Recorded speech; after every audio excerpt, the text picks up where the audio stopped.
ओम शांति। हाणे 2 मिंट बाबा खे याद था करो, पंहिंजपण खे आत्मा समझो। मां आत्मा निराकार बाप की संतान,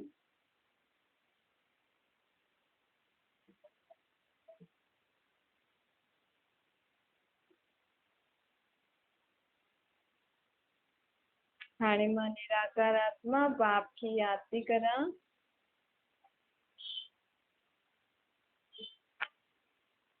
हुनजा मां वाक्य थी ॿुधां जेका ब्रह्मा जे तन में बाबा अची ॿुधाया अथई।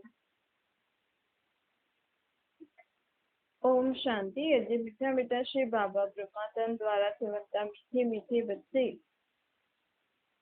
तव्हां केरु आहियो? तव्हां आत्मा आहियो। आत्म अभिमानी ठहिणो आहे न। हिन समय ही असां मां आत्मा आहियां हिन जो अभ्यास कंदा आहियूं।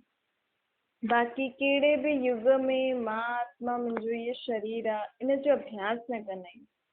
हाणे थोरो सो समय में ही बाबा असांखे इहो अभ्यास छो कराईंदो आहे? छो जी आत्माउनि में शक्तियूं भरणियूं आहिनि, आत्माउनि में ज्ञान भरणु, आत्माउनि खे सम्झ ॾियण परमात्मा आयो आहे। सत्युग त्रेता में असां आत्म अभिमानी हूंदासीं, उते असांखे इहो ज्ञान हूंदो मां आत्मा आहियां।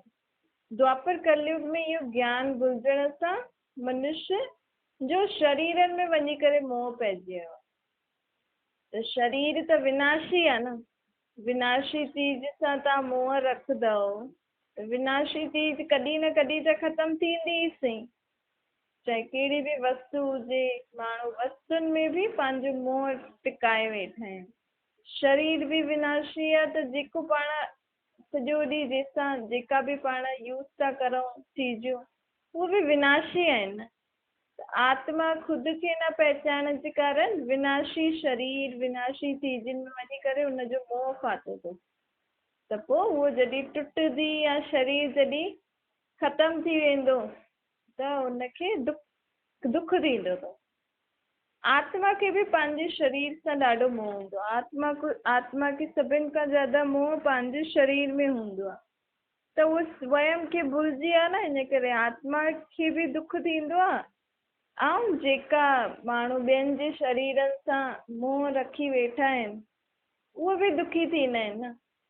ॾिसो, अॼु कोई शरीर छॾे थो, उहो ई आत्मा तव्हांजे ई घर में ॿार ठही आई अथव, ऐं पाण अञा ताईं उन आत्मा खे उन शरीर द्वारा यादि था कयूं।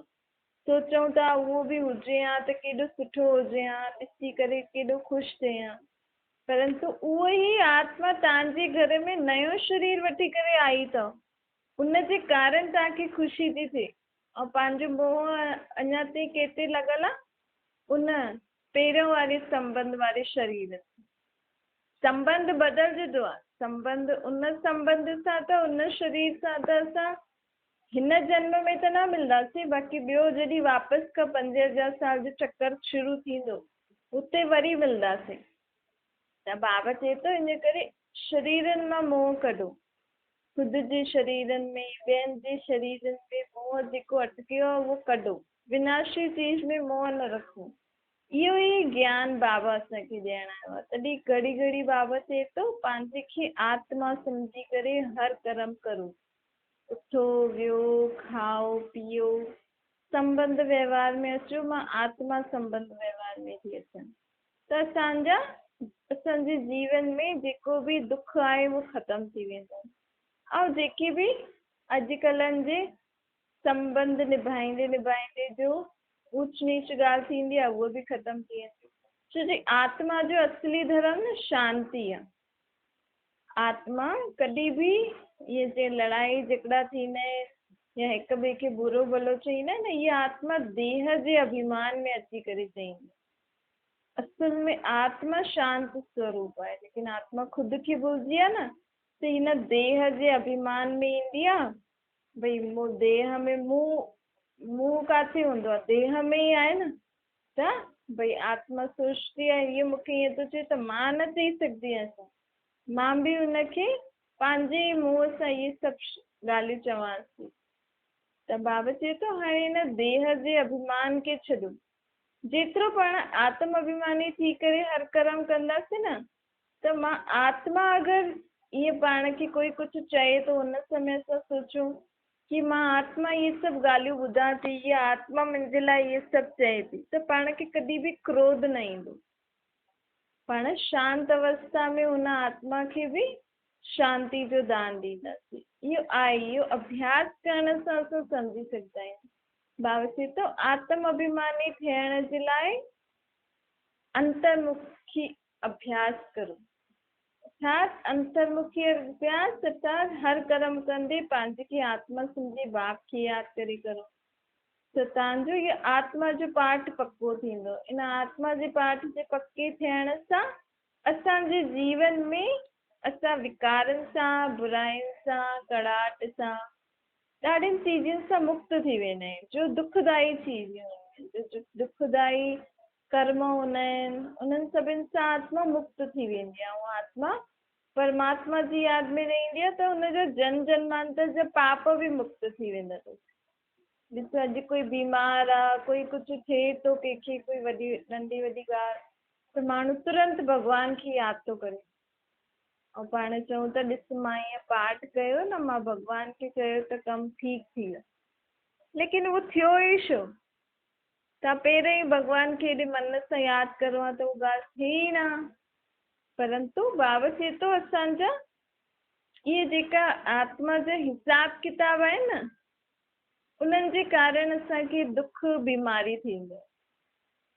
त पाण पंहिंजे हिसाब किताब खे चुक्तू कंदा आहियूं उन समय भॻवान खे यादि करे, हिक ॿिए जे लाइ प्रार्थना करे, उन जा हिसाब किताब उन समय चुक्तू थी वेंदा अथव, त हुन सां बीमारी या दुख घटि थी वेंदो। लेकिन बाबा चए थो तव्हां पहिरियों खां ई मूंखे निराकार रूप में यादि करो, त तव्हांखे एॾी महिनत बि न करणी पवंदी, एॾो दुख बि न खणणो पवंदो। आए दिन जेको दुख थो थिए, बस तव्हां कुझु बि न करो, लेकिन कर्म कंदे सुबुह उथी करे मूंखे यादि करो, कर्म कंदे मूंखे यादि करो, त जेको तव्हां भक्ति में महिनत करे था न, उन खां बि मां तव्हांखे छुड़ायां थो। सिर्फ़ु छा थो चवां, मूंखे निराकार रूप में यादि करो, पंहिंजे पाण खे आत्मा सम्झो। इन सां तव्हांजा जन्म जन्मांतर जा पाप बि मुक्त थी वेंदव, तव्हां पापनि सां बि मुक्त थी वेंदव। पोइ कोई बि ॻाल्हि, कहिड़ो बि जेको बि पाप कर्म कयो हुनजो अगरि समय अची वियो चुक्तू करण जो, त उहो समय बि असां शांति सां, धैर्यता सां पार करे छॾींदासीं। हिन करे बाबा चए थो आत्म अभिमानी ठहो, कोशिशि करे पंहिंजे खे आत्मा सम्झी करे बाप खे यादि रखो, ऐं घड़ी घड़ी इहे चेक करो, विच विच में पंहिंजे पाण खे चेक करो कि मां परमात्मा जी यादि में कमु करां थी। बाबा चए थो कॾहिं बि मुख सां कोई उल्टो सुल्टो अक्षर न निकिरणु खपे। छो तव्हां हाणे ईश्वर खे पहचानियो अथव न, हाणे पहिरियों त असांखे सम्झ न हुई कि भॻवानु केरु आहे, मां केरु आहियां। हाणे त सम्झ मिली आहे न, मां आत्मा परमात्मा जो ॿार आहियां, त असांखे ॾाढो मुख सां शब्द बि ॾाढा सुठा कढणा खपनि, न त पोइ चईंदा आहियूं, इहे चवनि था असांखे भॻवानु मिलियो आहे, असां पंहिंजी मूंखे भॻवान जी पहचान मिली आहे, मां आत्मा आहियां, मुंहिंजो पीउ परमात्मा, ऐं इहे अहिड़ा शब्द थी कढे मुख मां। त इन करे हाणे असांखे ॾाढो सावधानी सां हलणो आहे। बाबा चए थो तव्हां आत्मायूं 84 जन्म मरण में आया आहिनि, 84 बार असां नयो शरीर वरितो आहे, 84 बार असां शरीर पुराणो छॾियो आहे। 5000 साल में हिकु आत्मा 84 शरीर वठंदी आहे, हिकु वठी ॿियो वठंदी आहे, वरी छॾे करे ॿियो वठंदी आहे, वरी टियों चोथों ईअं करे ज्यादा से ज्यादा 84। सभु आत्मायूं 84 जन्म न वठंदियूं आहिनि, त जेकी आत्मा सतयुग में पहिरियों ईंदी उहो ई 84 जन्म वठंदी। बाक़ी जो पोइ ईंदियूं द्वापर युग खां ॿिया धर्मनि जी आत्मायूं ईंदियूं, उहो 84 जन्म न वठंदियूं। बाबा त तव्हां ई 84 जन्म वठंदा आहियो, सतयुग जे आदि में ईंदा आहिनि। हाणे असांखे बाबा चए थो इहे ॻाल्हियूं वीचार सागर मंथन करो, हिन ते सोचो। बाबा हाणे असांखे दैवी गुणनि जे लाइ पढ़ाई थो पढ़ाए, आत्मा में दैवी गुणनि जा संस्कार हाणे ई भरणा आहिनि। तो बाबा आत्माउनि खे हाणे गुण कीअं पंहिंजे अंदरि पंहिंजा गुण कीअं सुधारो हुनजी शिक्षा ॾियणी आहे। हाणे हिन रावण विकारनि ते जीत पाइण या परमात्मा राम जी शक्ति सां रावण संप्रदाय आहे न ईश्वर संप्रदाय अचिणो आहे। भक्ति में केतिरो शो आहे न, जाते जाते पाणी ॾिसंदा आहिनि उते मेलो लॻाए छॾींदा आहिनि, केतिरो ख़र्चो कंदा आहिनि, केतिरा त डुबी बि मरी वेंदा आहिनि। हिते बाबा वटि त अहिड़ी कोई ॻाल्हि कोन्हे। बाबा जे हिन ज्ञान में भक्ति जो चिन्ह बि न आहे। ॾिसो बाक़ी ज्ञाननि में त तव्हांजा गुरू बि हूंदव जंहिंजो तव्हां मथो टेकदव, पेर हुनजा पाईंदव। हिते त उहा बि ॻाल्हि न आहे। हिते त बाबा हुन खां बि छुड़ाए छॾे। छो जी हिते त असांजो सतगुरू ई निराकार आहे। उहो त निराकार खे कीअं असां हथ जोड़ूं, पेर पऊं। उहो त चए थो मां ई तव्हांजो पीउ आहियां, मां ई तव्हांजो टीचर आहियां, मां ई तव्हांजो सतगुरू आहियां। त हिन ज्ञान में भक्ति जो जरा बि चिन्ह न आहे, हिकु बि ॻाल्हि न आहे। हिते त ज्ञान अर्थात सम्झ जी ॻाल्हि आहे। भई अगरि भॻवानु मुंहिंजो पीउ आहे त मां हुनजा घड़ी घड़ी हथ पेर छो जोड़ां। जीअं मां शरीर जे संबंधी शरीर जे माउ पीउ सां जीअं ॻाल्हाईंदी आहियां, हुननि सां उथंदी आहियां, वेहंदी आहियां, खाईंदी आहियां, पीअंदी आहियां, हूअं ई हाणे मुंहिंजी आत्मा खे पंहिंजे पीउ जी पहचान मिली आहे न, त मां हुन सां गॾु छो न उथां, वियां, खायां, पीयां, हुनखे सभु ॻाल्हियूं ॿुधायां। त हिते ज्ञान वठां सम्झ जी ॻाल्हि आहे। हिते आत्मा परमात्मा सां माउ पीउ जे संबंध में मिलन मनाईंदो। बाबा चए थो हर 5000 साल में हिकु बार मां ईंदो आहे ब्रह्मा जे तन में ताकि माता पिता जो सुख ॾींदो आहे। शास्त्रनि में लिखल आहे न, तूं माता पिता सां बालक तुंहिंजा, लेकिन कॾहिं बाक़ी जन्मनि में त तव्हांखे तव्हांजा माउ पीउ जन्म ॾींदा अथव त तव्हां हुनखे चईंदा आहियो माता पिता असां तव्हांजा बालक आहियूं। लेकिन हिन जन्म में बस शरीर कहिड़े बि माता पिता ॾींदो आहे, लेकिन हाणे असांखे परमात्मा पहचान ॾिनी आहे न कि तव्हां आत्मा आहियो, तव्हांजो असली माउ पीउ मां आहियां। तव्हांखे जंहिं शरीर ॾिनो अथव हुनजो बि माउ पीउ मां आहियां, छो कि हुनजे अंदरि बि आत्मा आहे। तव्हांजा जेका गुरू अथव, संत अथव, सन्यासी आहिनि, उन्हनि जी बि आत्मा जो माउ पीउ मां आहे। लेकिन उहा तप आदि कंदा आहिनि त उन्हनि खे लॻंदो अथनि असां खां वॾो कोई न आहे, छो कि सभु माण्हू उन्हनि खे चईंदा आहिनि न तव्हां वॾो। त इहो बि हिकु ॻाल्हि अची वई न, अहंकार अची वेंदो आहे न, भई ख़ुदि खे ई भॻवानु सम्झंदा आहिनि त उहो बि भॻवान खे पहचाने न सघंदा। अगरि असां हुनखे उन्हनि खे ॿुधायूं कि परमात्मा त निराकार आहे, तव्हांजी आत्मा जो पीउ बि उहो आहे सभिनि खां भॻवानु, त ॾाढा थोरा आहिनि जो हिन ॻाल्हि खे सम्झी करे ऐं चईंदा हा भई असां खां वॾो उहो आहे। न त बाबा चए थो अॼुकल्ह माण्हुनि ख़ुदि ई एॾा वॾा वॾा संत ख़ुदि ई चवनि था असां भॻवानु आहियूं, ख़ुदि खे भॻवानु सम्झी करे पूॼाइनि था।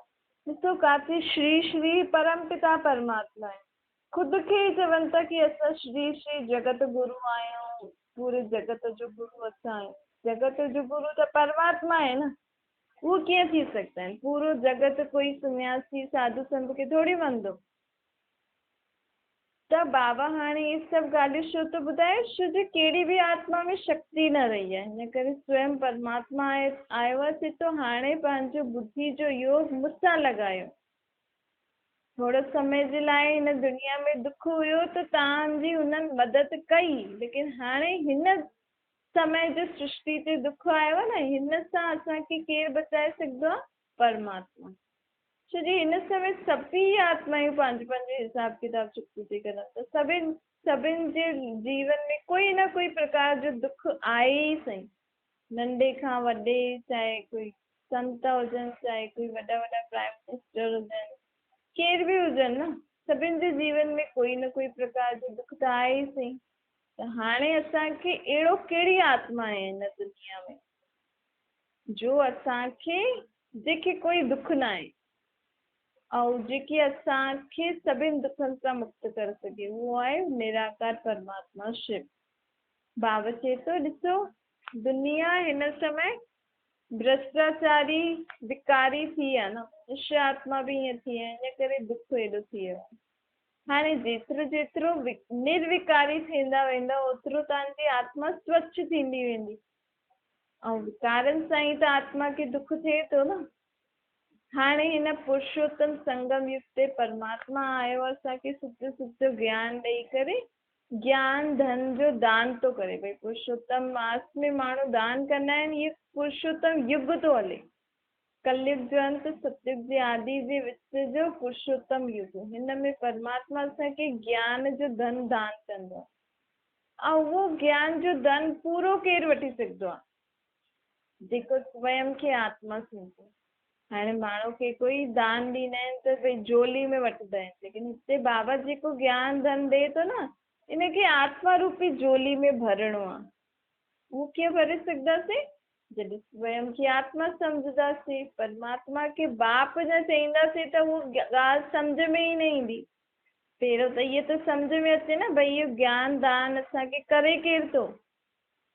जॾहिं असांजी आत्मा जो पीउ परमात्मा इहो निश्चय थींदो, तॾहिं ई बाबा जेको ज्ञान ॾे थो उहो असांखे सम्झ में ईंदो ॿुधी, ऐं असांखे ख़ुशी बि थींदी। बाबा चए थो ॾिसो, जे जास्ती भक्ति कई आहे न, उहो हुनखे ज्ञान बि सुठी रीति सम्झ में ईंदो, ऐं जे जास्ती भक्ति न कई हूंदी त हुनखे ज्ञान बि एतिरो सम्झ में न ईंदो। जे करे बाबा चवनि था पवित्र रहो, बाप की यादि करो त दैवी गुणनि जी धारणा थींदी। रोज़ चेक करो, अॼु मुंहिंजो केतिरो घाटो थियो, केतिरो फ़ाइदो थियो। जीअं दुकानदारी में चेक कंदा आहियूं न, घाटो फ़ाइदो, उहे हिते बि रोज़ असांजो घाटो बि थींदो आहे, फ़ाइदो बि थींदो। असां सुबुह उथी करे पाठ पूजा सनानु आदि करे कम में लॻियासीं, धंधे में लॻियासीं, त सुबुह उथंदे ई मुंहिंजा संकल्प कीअं था हलनि, मुंहिंजी शब्द कीअं आहिनि, मुंहिंजा कर्म कीअं आहिनि। अगरि मुंहिंजे कर्मनि सां सोचण सां कंहिंखे दुख थिए थो त मतिलबु मुंहिंजो बि घाटो थो थिए। मां त हुनखे जल्दी जल्दी में कुझु उल्टो सुल्टो चई छॾियो चुप कराइण लाइ, लेकिन हुनखे दुख थियो न त मुंहिंजो घाटो थी वियो आत्मा जो। छोजी मां पंहिंजी शक्ति ग़लति कम जे लाइ यूज़ कई न, हुनखे उल्टो सुल्टो ॿुधाइण लाइ, त मुंहिंजी आत्मा जी शक्ति घटि थी वई न, त मुंहिंजो घाटो थी वियो। इन रीति आत्मा अगरि सुबुह खां राति सुठा कर्म करे थी, सुठा ॻाल्हाए थी, संबंध में थी अचे, सभु कुझु सुठो ई सुठो थी करे, त हुनजी कमाई थींदी वेंदी आहे। ऐं अगरि आत्मा जी कमाई थिए थी त हुनजे जीवन में ख़ुशियूं वधंदियूं आहिनि। असां चऊं असांखे कीअं पतो थो लॻे असांजी कमाई थिए थी? ॾिसो भई तव्हां जंहिंजो सुठो कंदव, कंहिंखे ॿ शब्द सुठो चईंदव त हुनजे मन मां दुआ निकिरंदी न, हा भई शुक्रिया तव्हां ईअं करो था, थोरो त आशीर्वाद निकिरंदो ई आहे, त उहो असांजे आत्मा में जमा थी वेंदो आहे। पोइ हुन सां आत्मा खे ख़ुशी थींदी आहे। भई कंहिंखे असां धन ॾियूं, कोई सुठी चीज़ ॾियूं त उहो ख़ुशि थी वेंदा न। हिते आत्मा जॾहिं सुबुह खां राति सुठा कर्म कंदी आहे न, कोई अगरि हुनखे डांटेस बि त बि उहो पंहिंजे मन खे शांति करे, बुख खे शांति करे, इहो ई हुनजे लाइ सुठो सोचे, त हिन सां आत्मा जो खातो वधंदो वेंदो आहे, त हुनखे ख़ुशी थींदी रहंदसि। ऐं ईअं असां गुस्से में, चिड़चिड़ाहटपन में, ईअं मथां मथां ई सभु कमु करूं था त असांजो घाटो बि थो थिए, त असांखे ओतिरी ख़ुशी न थींदी। दुनिया में त भक्ति कंदे कंदे धक्का केॾा केॾा खाधा अथनि न। माण्हू चवंदा आहिनि एॾी, बाबा चवंदा आहिनि एॾी भीड़ हूंदी आहे त कॾहिं कॾहिं धके में ई माण्हू ख़तमु थी वेंदो आहे। भक्ति मार्ग में जो धक्का आदि खाईंदा आहिनि, तीर्थनि ते वेंदा आहिनि, त हुन सां कॾहिं कॾहिं मनुष्य आत्मा जी जान बि हली वेंदी आहे। हाणे बाप जो परिचय तव्हांखे मिलियो अथव न, परमात्मा अची करे स्वयं जो परिचय स्वयं ई ॾींदो आहे। हीअं न कोई ॿियो असांखे ॿुधाए भई परमात्मा आयो आहे, ईअं त पहिरियों त ख़ुदि ई परिचय ॾींदो आहे न बाबा असांखे। ब्रह्मा जे तन में ईंदो आहे त ख़ुदि ई असांखे पंहिंजो परिचय ॾींदो आहे कि मां केरु आहियां, किथे रहंदो आहे, मुंहिंजो तव्हां सां छा संबंध आहे, मां हाणे हिन शरीर में हिन सृष्टि ते छो आयो आहियां, सभु ॻाल्हियूं बाबा ख़ुदि ई ॿुधाईंदा। पोइ जेका जेका ॿार ॿुधंदा आहिनि, तयारु थींदा वेंदा आहिनि, दैवी गुणनि जी धारणा कंदा आहिनि, पवित्र रहंदा आहिनि, पोइ उहो ॿियनि खे बि ॿुधाइण जे लाइ लाइक़ु थींदी। छोजी हिन ज्ञान में पवित्रता मुख्य आहे न। छोजी परमात्मा बि सदैव शुद्ध आहे न, पवित्र आहे, त उनखे यादि करण जी शक्ति उनखे केरु यादि करे सघे? जेकी ख़ुदि बि आत्मा पवित्र न आहियूं। हाणे त असां पते ते त आहियूं, लेकिन हाणे जॾहिं खां असांखे पतो लॻियो आहे की भॻवानु सृष्टि ते आयो आहे, ईअं थो चए, हाणे असां सभु मिलण आहियूं, त हर घड़ी असांखे हुन सां मिलणो आहे, त असांखे बि ओड़ो रहणो पवंदो न। असांखे बि मनसा वाचा कर्मणा सुठो रहणो पवंदो। मन में असां कुझु ॿी ॻाल्हि सोचूं था दुखदाई, या कोई पुराणी या कंहिंजे लाइ बुरो सोचूं था, त हुन में परमात्मा जी यादि ठहरी ई न सघंदी आहे, यादि ई न करे सघंदा आहियूं असां भॻवान खे। भॻवान जी यादि एॾी आसानी सां न थींदी आहे। असां त चऊं था असां भॻवान खे यादि था करूं, पाठ पूजा था करूं, मंदरनि में था वञूं, लेकिन केरु भॻवान खे यादि करे सघंदो आहे? कंहिंजी यादि हुन परमात्मा ताईं पहुचे थी, कंहिंखे हुनजो फल मिले थो। इन जे लाइ असांखे मन जी ॾाढी शुद्धि खपे। असांजा शब्द ॾाढा सुठा हुजनि। कई बार जॾहिं भक्ति कंदा आहियूं त उन समय त ॾाढो भॻवान जे प्यार में लीन थी वेंदा आहियूं, त प्राप्ति थी वेंदी आहे। लेकिन उहे ई तव्हां जेकी प्राप्ति कई ऐं उहे ई तव्हां कर्म क्षेत्र में हिक ॿिए सां गॾु संबंध व्यवहार में अचो था, कर्म करो था, ऐं उते ई तव्हां अगरि कंहिंखे उल्टो सुल्टो चई छॾियो, त उहो जेकी तव्हांखे प्राप्ति थी न भक्ति सां, पाठ सां, उहो उते ई ख़तमु थी वई। तव्हां पंहिंजी शक्ति जेकी जमा कई हुई, जेकी परमात्मा तव्हांखे शक्ति ॾिनी हुई भक्ति सां, उहो तव्हां ॿियनि खे उल्टो सुल्टो चई करे ख़तमु करे छॾियो। हिन सां छा फ़ाइदो? घाटो थी वियो न आत्मा जो। हाणे बाबा चए थो आत्मा जी शक्ति जमा करो, जेतिरो थी सघे न प्यार सां कमु करो। मुख सां मन में अचे थो, लेकिन जेतिरो थी सघे मुख सां हथ पेरनि सां कुझु बि बुरो न करो।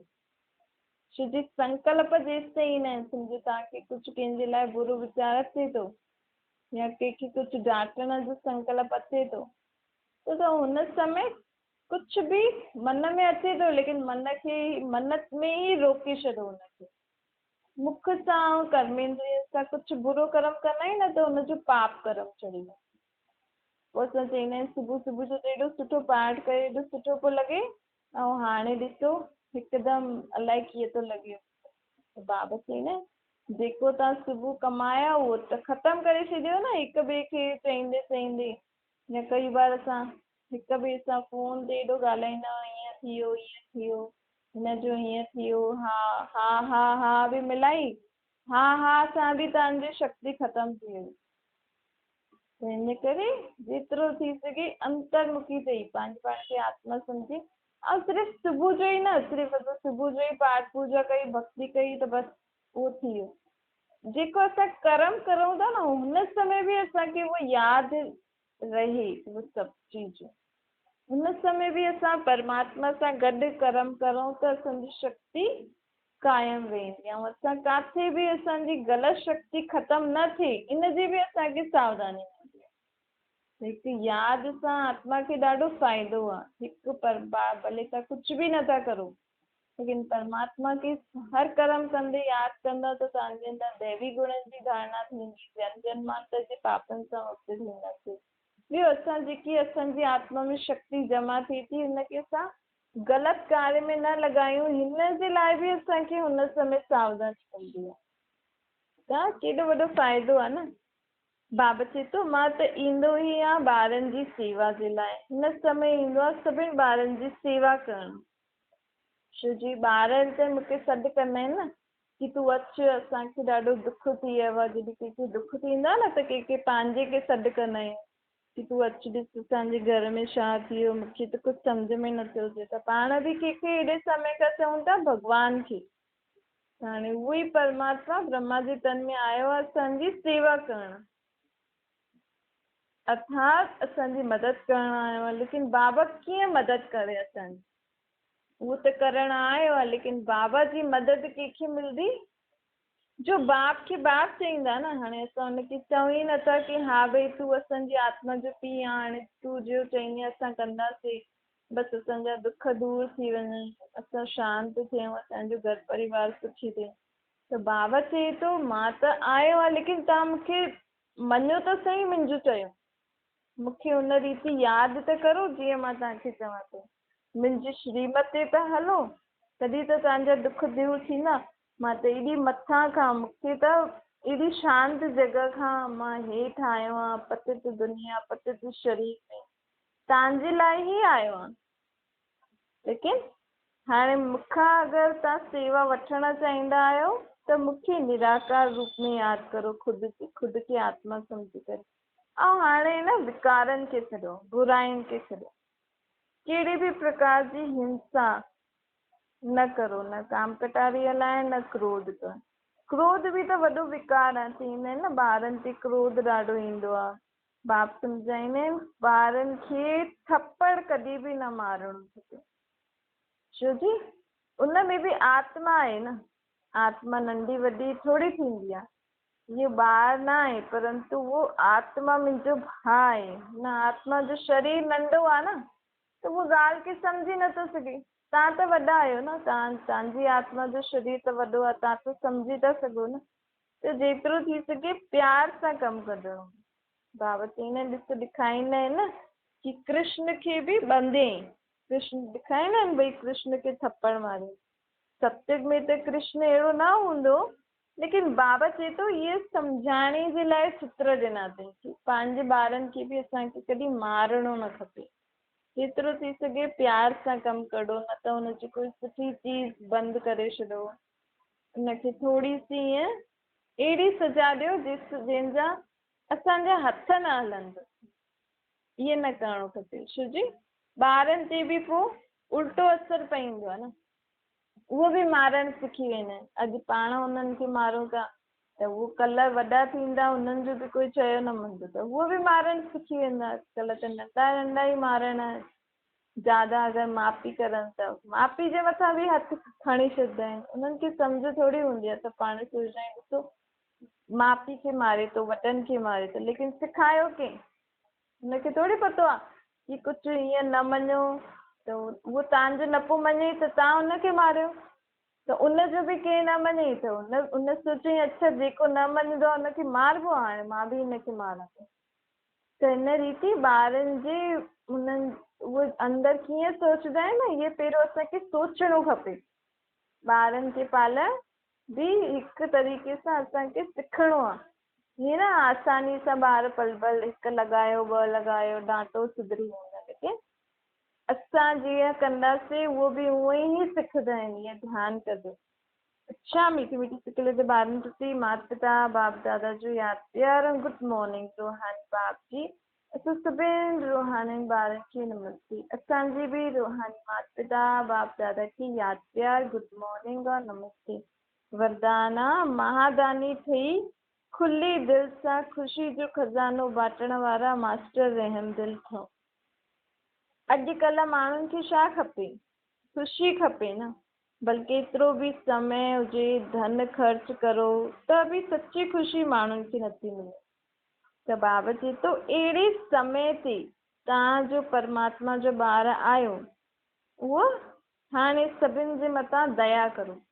ॾिसो बाबा बि असांजे मथां रोज़ रोज़ दया करे थो न, असांखे एॾी सारी ॻाल्हियूं ॿुधाए थो, असां हुनखे यादि था करूं त मदद थो करे। त जेका माण्हू भॻवान खे अञा ताईं न पहचान अथई त उन्हनि जे मथां हाणे असांखे दया करणो। त उन्हनि जे मथां हाणे असांखे दया करणो आहे। कीअं करणो आहे? पंहिंजे पाण खे आत्मा सम्झी परमात्मा खे यादि करे सभिनि जे लाइ इहो सोचो कि सभी मनुष्य आत्मा ख़ुशि रहनि सदा। सभी मनुष्य आत्मा सदा शांत रहनि, ख़ुशि रहनि, सुखी रहनि। थोरो समय 1-2 मिंट ई त लॻंदो ईअं सोचण में। पंहिंजी सुठी सोच सां माण्हू ख़ुशि बि थी वेंदो। सोचण सां ॾाढो कमु थी सघंदो आहे। अगरि तव्हांजे मन में कॾहिं बि बुरो सोच अचे न, तुरंत सुठो सोचणु लॻी वेंदो। बुरे खे ज़्यादा न सोचिजो। उन समय ई हुन ॻाल्हि खे ख़तमु करे सुठो सोचिजो त ॾिसो सुठो थी वेंदो।